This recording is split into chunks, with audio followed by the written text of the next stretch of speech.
I'm Faith. I'm 30 years old. On my last birthday, my father gave me an envelope that broke everything I believed about my family. He stood at my door, the first time he'd visited my apartment in 3 years, and said words I'll never forget. Your grandmother left this for you. She died thinking you'd never be successful. But inside that envelope was a letter. The first line said, if you're reading this, you survived your parents. I knew you would. What I found next, a key, a secret, and papers hidden for 5 years, changed everything I thought I knew about my grandmother, my father, and the money I was told I didn't deserve. Before I tell you what happened, if you think this story is worth hearing, please like and subscribe, but only if you really want to. And tell me in the comments, where are you watching from, and what time is it there? Now, let me take you back to 5 years ago, to my grandmother's funeral, where this story really begins. The funeral home smelled like lilies and money. My grandmother, Eleanor Mercer, lay in a fancy wooden casket that probably cost more than my car. White flowers were everywhere around her, like she was sleeping in a garden. Behind the people mourning, a string quartet played soft music. My father, Richard Mercer, stood in the center of the room. He wasn't really grieving. He was shaking hands with business partners and accepting sympathy with a serious look. His expensive watch caught the light every time he reached out to touch someone's shoulder. Thank you for coming, he said. Mother would have appreciated it. I watched from the corner. Invisible. My stepmother, Victoria, floated through the crowd in a black designer dress, playing the role of perfect daughter-in-law. She guided my half-brother Derek, 19 years old, home from his first year at a fancy college, to stand beside our father. This is Derek, she told everyone. Eleanor's beloved grandson. She adored him. No one introduced me. I was 25 then. I was already teaching 3rd grade at a public school in a poor neighborhood. I was already the family disappointment. Already the daughter who chose a simple job instead of a fancy career. But here's what I kept thinking about as I stood alone by the flowers. My grandmother used to call me her little star. She taught me to read before kindergarten. She let me stay with her for 2 years after my mother died. Those were the happiest years of my childhood. She wrote me letters, real handwritten letters, even after I grew up. She always had nice paper in her desk drawer with her initials pressed into the top. I didn't know then that those letters would matter. That she'd been preparing something for years. I only knew that she was gone. And no one in my family seemed to notice I was sad, too. To understand what came next, you need to understand where I came from. My mother, Linda, died of breast cancer when I was 12. I remember the hospital room, the machines beeping, her hand going cold in mine. I remember my father standing by the window, staring at nothing, like he'd already left. He didn't know how to be a single parent. Or maybe he didn't want to be. 2 weeks after the funeral, he drove me to my grandmother's house in Vermont. A beautiful old house with a big porch and a garden full of roses. He said he needed time to think. That time lasted 2 years. Those 2 years with Grandma Eleanor were everything. She made me pancakes shaped like stars. She read me books out loud, doing all the voices. She told me stories about my mother as a little girl. Stories my father never shared because talking about Mom made him uncomfortable. Your mother was brave, Grandma told me once, tucking me into bed. And you're brave too, Faith. Don't let anyone tell you otherwise. When I was 14, my father remarried. Victoria was fancy, polished, and 10 years younger than him. She said she wanted me home. Wanted to be a real family. So I moved back into my father's new house. A big house with 5 bedrooms. My room was the smallest one, next to the garage, far from the master bedroom. A year later, Derek was born. And just like that, I became invisible. I didn't realize it then, but those 2 years with my grandmother weren't just happy memories. She was already planning something. Already worried about what her son might become. By the time I graduated college with a teaching degree, my father had stopped pretending to care about my life. He didn't come to my graduation client meeting, he said. You understand? I understood perfectly. Derek, meanwhile, got a huge party when he was accepted to college. 50 guests. Catered food. My father gave a speech about the future of the Mercer name. I sat at the back table with a glass of wine that cost more than my weekly food budget and watched my family celebrate the son who mattered. Every holiday, every family gathering, the same thing happened. My father would corner me and ask, "Still teaching?" "Yes, Dad." "What's the salary for that nowadays? 42,000? He'd laugh. Not mean, just dismissive, like I'd told a mildly funny joke. "I give Derek that much for his allowance." He wasn't joking. Derek drove a fancy car that our father bought him. I drove a 2012 Honda Civic I'd bought used with my own savings. "Daughters," my father once said to a business partner at Thanksgiving, loud enough for me to hear, "they don't understand ambition. It's biological. Women think small, family feelings, that sort of thing. Nothing wrong with it. Just don't expect them to build anything." Victoria would nod along, patting my hand. "Faith is nurturing," she'd say, like it was a prize for coming in last. That's her gift. My gift. Teaching children to read. Staying late to help struggling students. Making $42,000 a year while my father bought boats. I never argued. Never defended myself. I'd learned early that arguing with Richard Mercer only made things worse. So I stayed quiet. I stayed small. And I believed for a very long time that my grandmother had been disappointed in me too. 2 weeks after the funeral, we gathered to hear about my grandmother's will. The law office was downtown. All dark wood and leather chairs. My father sat at the head of the table like he owned the place. Victoria was on his right. Derek on his left. I sat at the far end, near the door. The attorney, a younger man who kept glancing nervously at my father, cleared his throat and began reading. I don't remember most of it. Legal words. Property descriptions. Charitable donations. What I remember is this. "To my son, Richard Mercer, I leave 90% of my money, to be managed and given to family members as he sees fit." My father nodded, not surprised.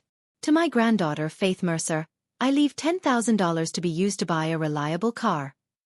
$10,000. Enough for a used car. That was it. Victoria reached over and squeezed my hand. "That's sweet," she whispered. "She wanted you to be safe on the road." I nodded, unable to speak. Derek didn't even look at me. He was already asking our father about investing his portion. And my father smiled. Not a happy smile. A satisfied one. "Mother always knew what people deserved," he said. "I signed where they told me to sign." I shook hands with the attorney. I walked out of that office believing that my grandmother, the woman who called me her little star, had looked at my life and found it disappointing. But something bothered me. The attorney had hesitated before reading certain parts. His eyes had flickered to my father, then away. I didn't think much of it at the time. I should have. 5 years passed. I kept teaching. I moved into a studio apartment. 400 square feet of independence that I could actually afford. I stopped going to most family gatherings. Nobody seemed to notice. Then came my 30th birthday. I'd bought myself a small cake from the bakery down the street. Chocolate with raspberry filling, my favorite. I was sitting alone at my tiny kitchen table, a single candle lit, when the doorbell rang. I wasn't expecting anyone. When I opened the door, my father was standing there. First time he'd visited in 3 years. He was wearing an expensive coat that probably cost more than my rent, and he was holding a yellowed envelope. "Found this in Mother's things," he said, not bothering with hello. "Must have gotten mixed in with some old papers. Figured you'd want it." He held it out. I took it. "Don't get your hopes up," he added, already turning to leave. "She wrote it before she died. Probably some sentimental nonsense." He paused at the top of my stairs. "She died believing you'd never be successful, you know. Told me herself. Said she worried about you." Then he was gone. I stood in my doorway holding the envelope, my birthday cake melting behind me.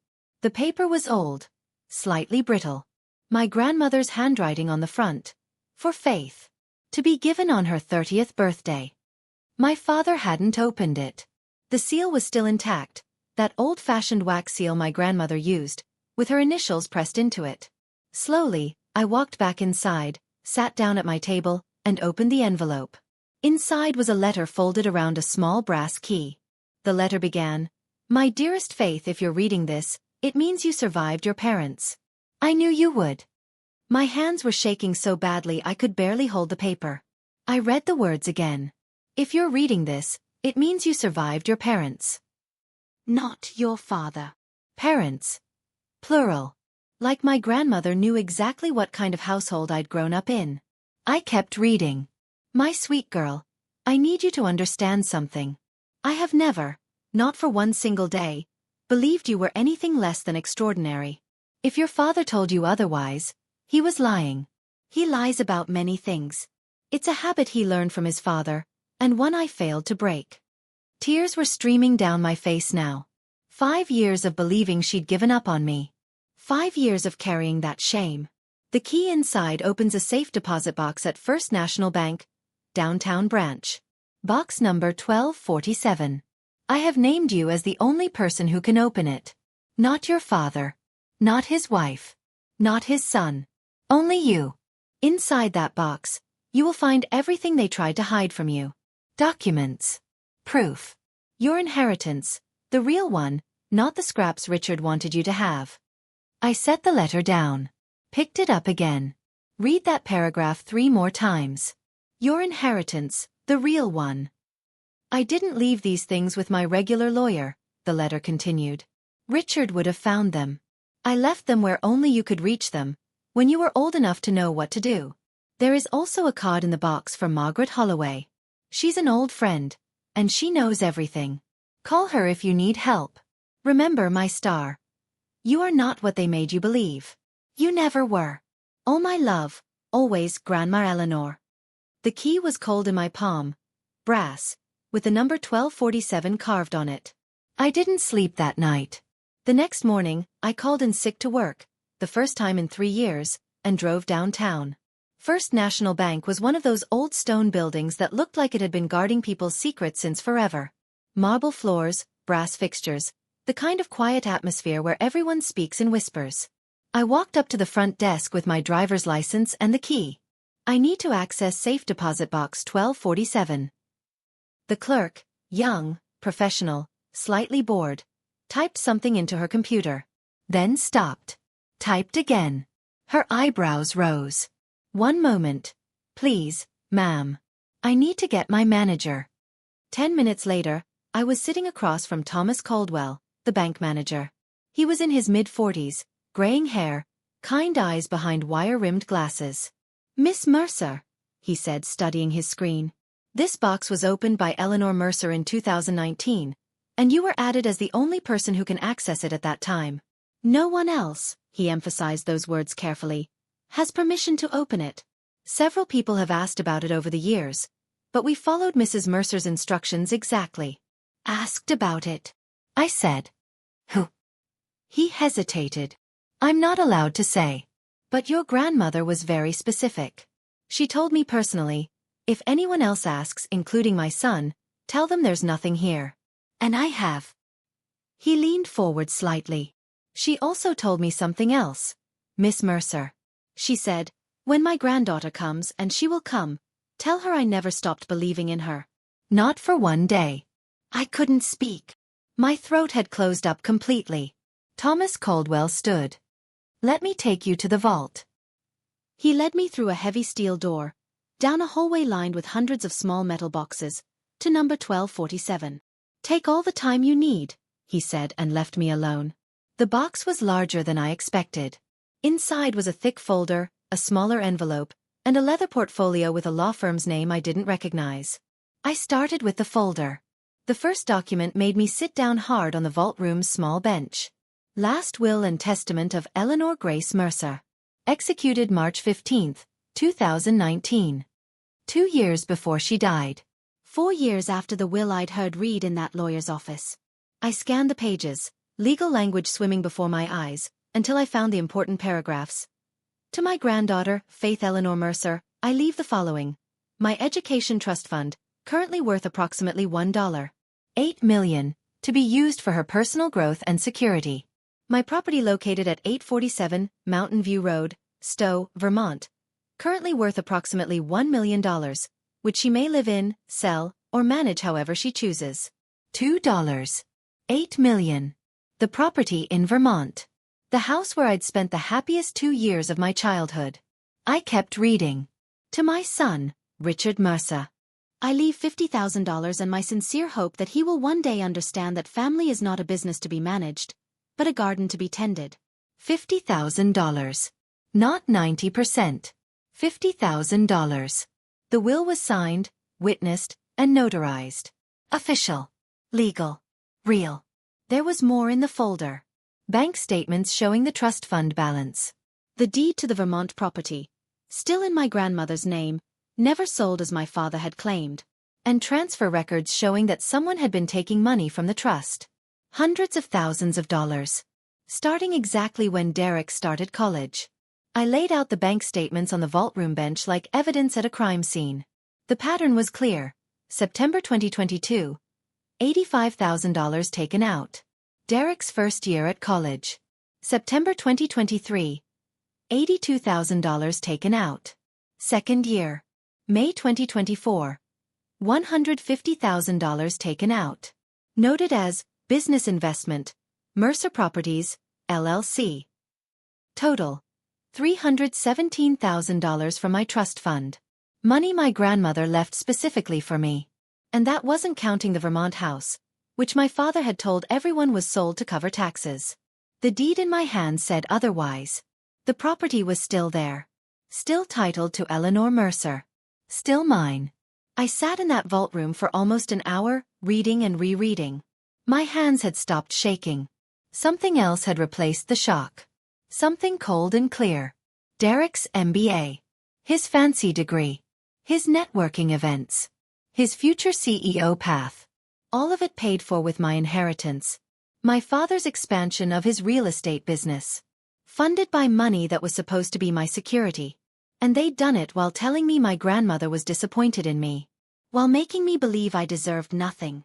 At the bottom of the folder, I found a handwritten note from my grandmother. Faith, I know what you're feeling right now. Betrayed. Furious.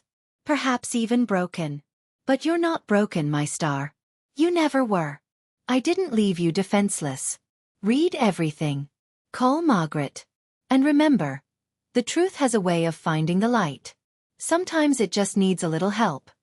I packed everything back into the folder, tucked it under my arm, and walked out of that vault. The Faith who went in was a woman who believed she'd been forgotten. The Faith who came out knew she'd been robbed. And she was going to get it all back. Margaret Holloway answered on the second ring. Miss Mercer. Not a question. Like she'd been waiting for this call for years. Your grandmother told me you'd reach out eventually. I just wasn't sure when. Margaret's office was in a converted brownstone on a tree-lined street. The kind of place that whispered old money and secrets. She met me at the door herself. A silver-haired woman in her early 70s with sharp eyes and a handshake that meant business. I was Eleanor's lawyer for her estate planning, she explained, leading me to a sitting room with tea already waiting. Not the family lawyer. Richard controlled that relationship. I was her friend first, her legal advisor second. She poured tea with steady hands. I witnessed the 2019 will. I notarized it. I have copies of everything you found in that box, plus email confirmations from the notary public and both witnesses. She met my eyes. Your father submitted the 2015 will to probate court, the one that came before the 2019 version. In legal terms, that's called fraud. The word hung in the air. Fraud. What are my options? I asked. Margaret set down her teacup. Option 1. We go to the police. File charges. Your father could face serious criminal charges for fraud and possibly theft. There would be an investigation. A trial. Media coverage. She paused. Option 2. We confront him directly with evidence and negotiate a settlement. Full transfer of the trust fund and property, plus payback for what was taken. In exchange, we don't pursue criminal charges. Would he agree to that? Margaret's smile was thin. Richard Mercer would agree to almost anything to avoid public embarrassment. The question is, Faith, she leaned forward. Do you want this handled quietly, or do you want him to face consequences where it hurts most? I thought about it for a long time. Part of me wanted to watch my father get led away in handcuffs. Wanted the world to see who he really was. Wanted Derek to understand that his shiny MBA came with a price tag paid in his sister's stolen inheritance. But another part of me, The part shaped by my grandmother's letters, her patience, her quiet strength, wanted something different. "I don't want to destroy him," I finally said. "I just want what's mine." "And I want him to admit it, really admit it, in front of people who matter to him." Margaret nodded slowly. "A public admission without public prosecution. Difficult to arrange." "What if there was already a public event?"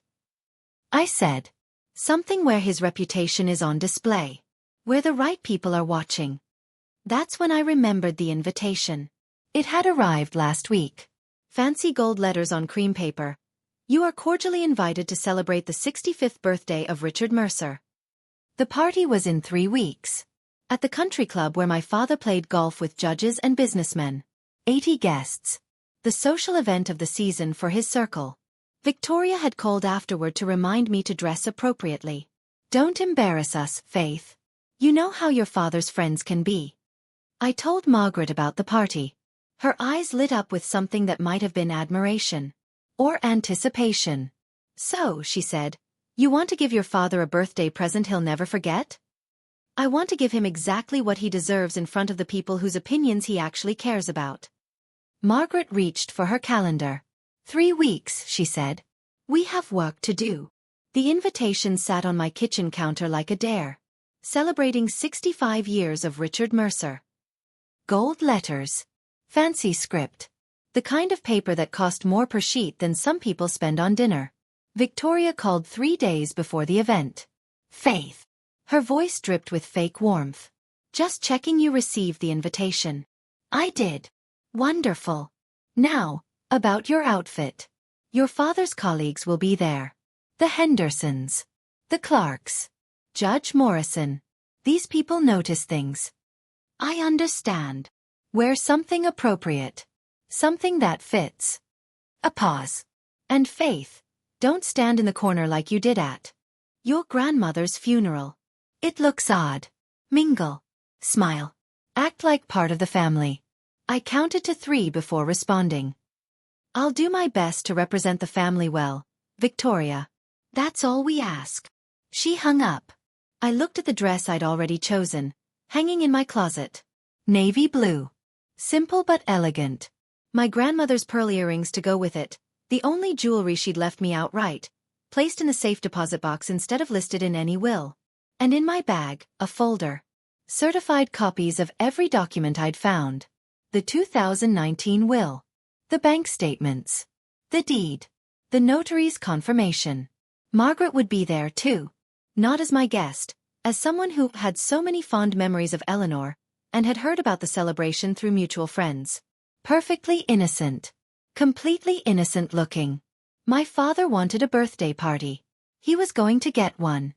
And for the first time in 30 years, I was going to speak up at a family gathering. The difference was, this time I had the proof. I need to pause here for a moment, because this is the part where everything changed. Where I stopped being the daughter who accepted whatever scraps my family threw at me and started being someone else entirely. Have you ever stood at a crossroads like that? Knowing that whatever you choose, there's no going back. If you're still with me, if this story speaks to something in your own life, I'd love for you to hit that like button. Not for me. For everyone else out there who needs to know they're not alone. Now, let me tell you about the week before the party. 1 week before the party, my father summoned me. That's the only word for it. Summoned. A text message that read, "Come to the house. 7 p.m. Family meeting." I drove to the house I'd grown up in. The 5-bedroom house that had never felt like home. Victoria answered the door and led me to my father's study without a word. He was waiting behind his mahogany desk, leather chair thrown back like a throne. Derek sat on a side chair, looking uncomfortable. Victoria positioned herself near the window, watching. "Sit," my father said. I sat. "I've heard something disturbing." His voice was ice. "Someone at First National mentioned you came in asking about mother's affairs. Asking about safe deposit boxes." I kept my face neutral. I was curious. Curious. He leaned forward. "Let me be clear, Faith. Whatever you think you know, whatever you think you found, you're wrong. Mother's estate was settled 5 years ago. Legally. Properly. End of discussion." Dad, Derek started. Quiet. Richard's eyes never left mine. If you start digging into settled matters, making accusations, causing problems, he smiled, but there was no warmth in it. People will think you've lost your mind. The grieving granddaughter, desperate for attention. Mental illness runs in families, you know. Your mother had her struggles. I felt the words like a slap. My mother's depression. Weaponized. I would hate, my father continued, for your colleagues at that little school to hear that you've become unstable. It would be such a shame for your career. I stood up slowly. Thank you for your concern, Dad. I'll see you at your birthday party. I walked out without looking back. In my car, I let myself shake for exactly 1 minute. Then I drove home, pulled out my phone, and texted Margaret. He's scared. That means we're right. The next morning, Victoria called. Faith, honey. Her voice was sweet with fake concern. Your father was harsh last night. He's just protective of the family. You understand? I understand. Good. Because we all want what's best. Your grandmother's memory. The family reputation. It's important to keep these things private. A pause. You're coming to the party, aren't you? It would look so strange if you didn't. People would talk. I'll be there. Perfect. She sounded relieved. And Faith. Maybe we could have lunch afterward. Just us girls. I feel like we've grown apart. I almost laughed. Grown apart. Like we'd ever been close. That sounds nice, Victoria. Wonderful. See you Saturday. She hung up. Mission accomplished. The difficult daughter had been calmed down. The family machine could roll on undisturbed. What Victoria didn't know, what none of them knew, was that I'd recorded every word of that family meeting. My phone had been in my pocket, voice recorder running from the moment I walked in. 30 minutes of my father threatening my career. Using my mother's mental health. Basically admitting there was something worth hiding. I sent the file to Margaret that evening. Beautiful, she wrote back. Not allowed as evidence in court without permission, but excellent insurance. If he tries anything after Saturday, we have options. I sat alone in my apartment, looking at my grandmother's letter one more time. You're not broken, my star. You never were. I hadn't felt like a star in decades. I'd felt like a burden. A disappointment. An afterthought. But maybe that was the point. Maybe that's what they needed me to believe. Saturday was 3 days away. And for the first time in my life, I was ready to shine.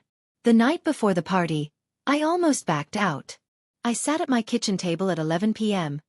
Grandmother's letter in front of me, and every doubt I'd ever had came flooding back. What if I was wrong? What if the documents were somehow invalid? Outdated? Legally meaningless? What if my father was right and I was just a desperate, delusional woman grasping at conspiracies to explain why her life hadn't turned out the way she wanted? What if my grandmother had written that letter during a moment of confusion, and the real will, the one that left me nothing, was actually what she intended? I picked up my phone and dialed Margaret. It was 11:47 p.m. She answered on the third ring, voice alert. Faith, what's wrong? What if I'm wrong? The words tumbled out. What if this is all a mistake and I embarrass myself in front of 80 people and my father is right about everything? Silence. Then. Faith. I need to tell you something. Eleanor called me 3 days before she died. She was in hospice. She knew the end was close. I couldn't breathe. She said, Margaret, my son is going to try to take everything from Faith. He's been planning it for years. Promise me you'll help her when the time comes. And I promised. Why didn't you contact me sooner? Because Eleanor asked me not to. She said you needed to find your own strength first. You needed to be ready. Margaret's voice softened. You're ready now, Faith. I've seen the documents. I witnessed that will myself. You're not delusional. You're not wrong. Your grandmother believed in you until her very last breath. I was crying. Not sad tears. Release tears. The kind that come when something heavy finally lifts. I'll see you tomorrow, I said. Yes, Margaret replied. You will. The morning of my father's birthday, I arrived at Margaret's office at 9 a.m. She had everything laid out on her conference table. certified copies of the 2019 will, the bank statements, the property deed, notarized statements from the witnesses, email confirmation from the notary public. Here's the strategy, she said, straightening her reading glasses. We wait for the toast. Your father will give a speech. He always does. And he'll almost certainly mention your grandmother. When he finishes, you ask to say a few words. He won't let me. He won't have a choice. Not in front of Judge Morrison and half of his business network. Refusing to let his own daughter speak at his birthday party would look petty.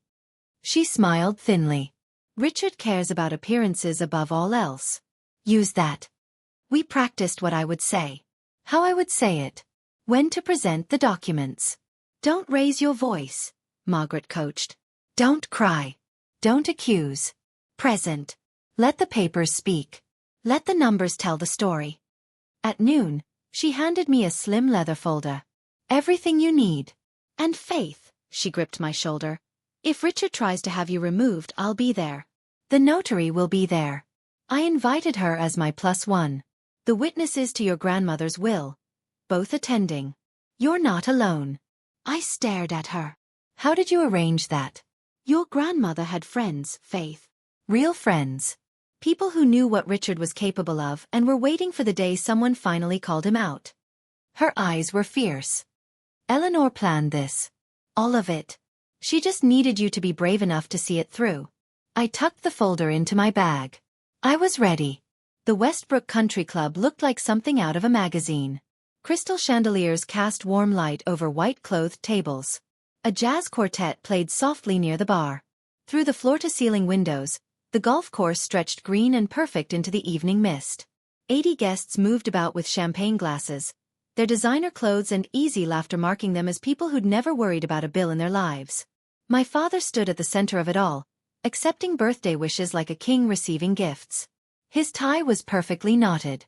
His smile was perfectly measured. Every inch the successful self-made man. Built everything from nothing, I heard him tell a cluster of admirers. No handouts. No help. Just hard work and vision. I found a spot near the edge of the room. Margaret had already arrived, seated at a table with 2 women I didn't recognize. The witnesses to my grandmother's will, I realized. The notary was there too, a small woman in her 60s with a calm, observant face. Derek spotted me and waved half-heartedly. Victoria glided over, designer suit perfect, expensive bracelet glinting. Faith, you came. Her tone suggested she'd half hoped I wouldn't. You look nice. Thank you, Victoria. Your father's about to give his toast. Try to look supportive. She swept away.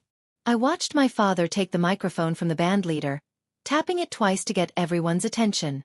The room quieted. 65 years, he began, voice warm with practiced charm. 65 years of building, growing, and yes, making a few mistakes along the way. Polite laughter. My hand drifted to the folder in my bag. Let him finish, Margaret had said. Let him say what he wants to say. It will make the contrast that much sharper. So I waited. My father held the room like a conductor holding an orchestra. When I was young, I had nothing, he continued, champagne glass raised. My father worked himself to the bone just to keep food on the table.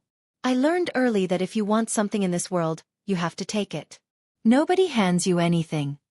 Victoria nodded admiringly from her seat. Derek beamed. But I also had my mother. His voice softened. Eleanor Mercer. The strongest woman I ever knew. She taught me discipline. She taught me that family is everything.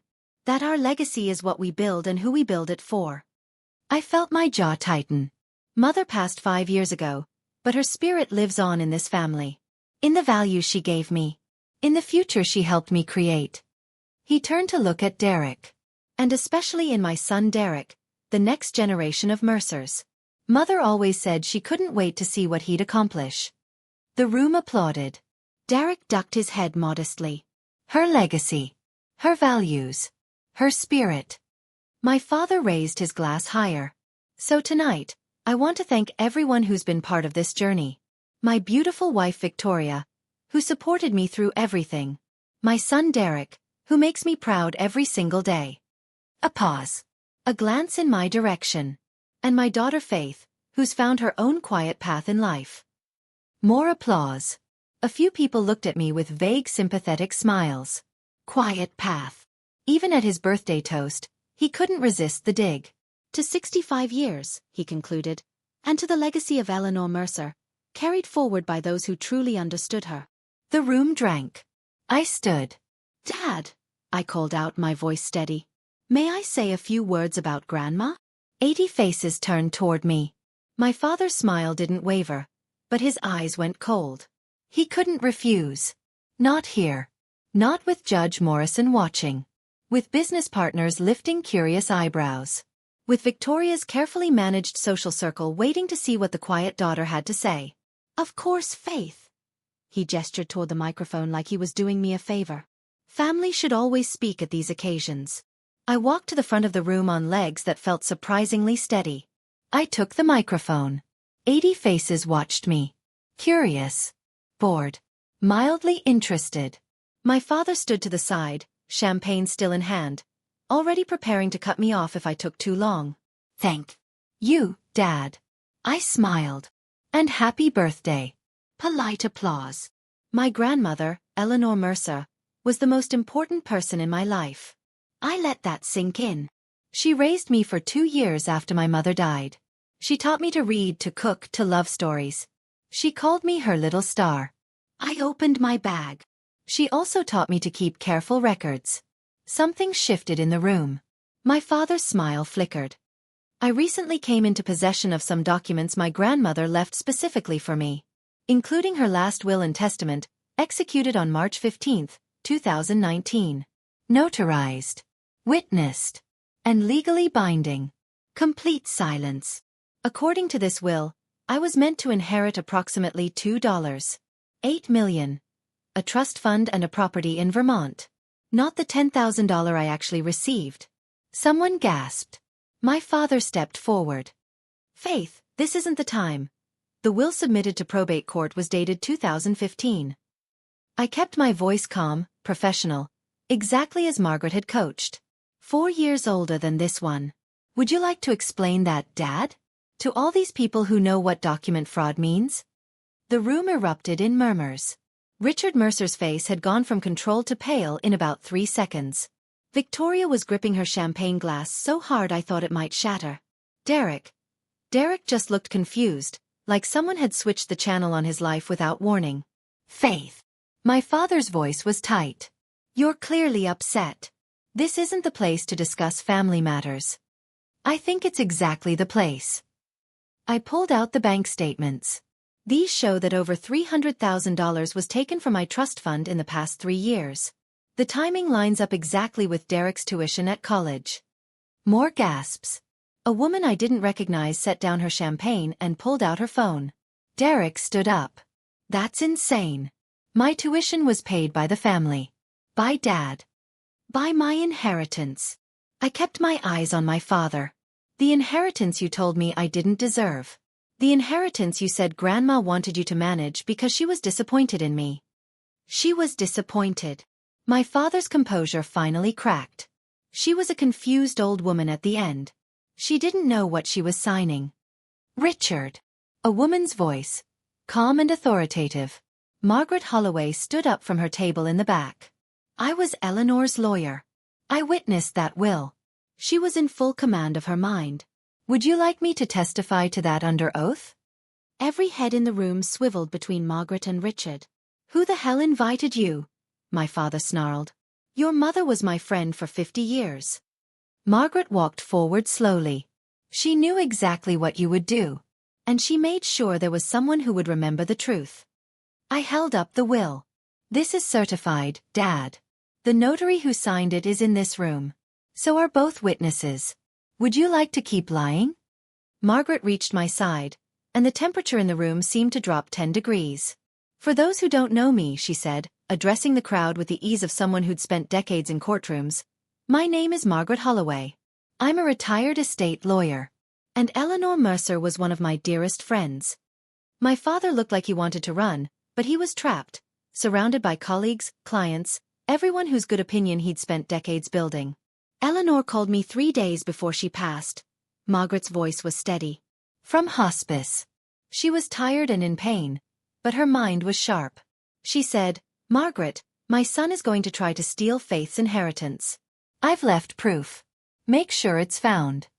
Victoria made a strangled sound. Derek had gone completely white. Eleanor also left a provision, Margaret continued. If Richard violated his duties as executor, which he did by submitting an old will and making unauthorized withdrawals, his executor status would be automatically cancelled. Faith becomes the rightful administrator of the estate. That's not legally, my father started. It is. Judge Morrison's voice cut through the noise. He'd risen from his table, face serious. Richard, if what these women are saying is accurate, you're looking at executor fraud. That's a felony. The room exploded in whispers. I stood there holding documents that proved everything, watching my father's world collapse in slow motion. I didn't come here to have you arrested, Dad. My voice was quiet, but it carried. I came here to get what's mine. Transfer the trust fund. Transfer the deed. Pay back what you took. And we can settle this without prosecutors. And if he refuses? Someone asked. Margaret smiled without warmth. Then we file Monday morning. Your choice, Richard. I've never seen my father look small before. He'd always loomed large in my mind. The powerful patriarch, the successful businessman, the man whose approval I could never quite earn. But standing there in his expensive tie and his expensive watch, surrounded by people who were looking at him with new eyes, he seemed to shrink. "This is entrapment," he hissed. You planned this." "I planned nothing." I kept my voice level. "You delivered the envelope yourself, Dad. On my birthday. You told me Grandma died disappointed in me." I let that sink in. She wasn't disappointed. She was worried about what you would do. "Richard." Victoria grabbed his arm. "We need to leave. We need to call our lawyer." "The party's over," someone muttered, already heading for the exit. My father lunged toward me. Not physically, but with words. The only weapon he had left. "You ungrateful, worthless, after everything I did for you. Everything you did for me?" I stood my ground. "You ignored me for 30 years. You stole my inheritance. You told me my grandmother died ashamed of who I was." I paused. "You had 5 years to do the right thing. 5 years. You chose this." His face twisted. "You'll regret this." "No." I handed the folder to Margaret. "You had choices. Every step of the way you had choices. You chose to lie. You chose to steal. You chose to make me believe I was worthless." I took a breath. "Those were your choices, Dad. Not mine." The room had mostly emptied now. A few people lingered, Judge Morrison, the notary, the witnesses, people who would remember what happened here. My father stared at me like he was seeing a stranger. Maybe he was. Maybe he'd never seen me at all. People asked me what it felt like after. Was it victory? Revenge? Satisfaction? Honestly, it was exhaustion. The kind that comes after you've been holding your breath for years and finally, let it out. I didn't feel like celebrating. I felt like sleeping for a week. If you're still watching, if any part of this story has made you think about your own family, your own boundaries, the things you've accepted that maybe you shouldn't have, I want you to know you're not alone. And your story isn't over. A like or a share means more than you know. Now, let me tell you what happened next. The fallout was swift.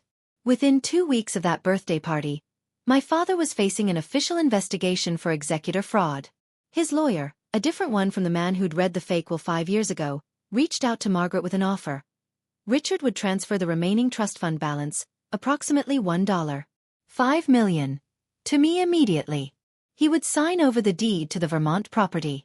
He would pay back $350,000 to cover what he'd already taken, plus interest.